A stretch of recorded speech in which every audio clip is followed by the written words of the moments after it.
মধ্যপন্থার নতুন রাজনৈতিক দল আসছে ফেব্রুয়ারিতে, একক নেতৃত্বে চলবে না সংগঠন, ৩০০ আসনেই প্রার্থী দেওয়ার ভাবনা, এখনও সিদ্ধান্ত নেননি নাহিদ।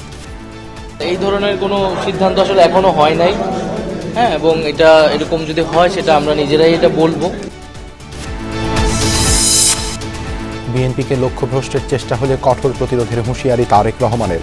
রাষ্ট্রীয় সমস্যা সমাধানে সমাজ ও নির্বাচনী কাঠামো গড়ে তোলার তাগিদ।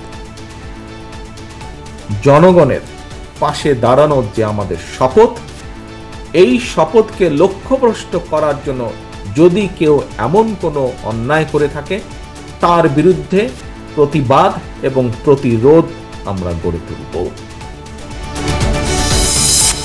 ঢাকায় ডোনাল্ড ট্রাম্পের ব্যবসায়িক অংশীদার জেন্ট্রি বিচের ঝটিকা সফর, তেল গ্যাস সহ বিভিন্ন ক্ষেত্রে বিনিয়োগের আগ্রহ।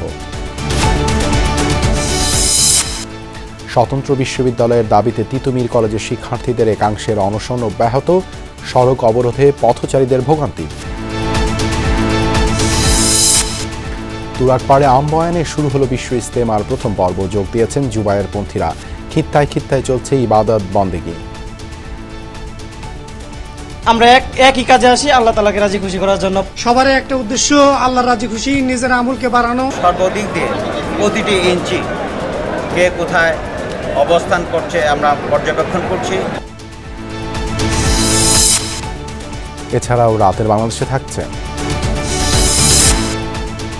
হেড কোচ পিটার বাটলারের বিরুদ্ধে মানসিক নিপীড়নের অভিযোগ নারী ফুটবলারদের, না সরালে গণ অবসরের ইঙ্গিত।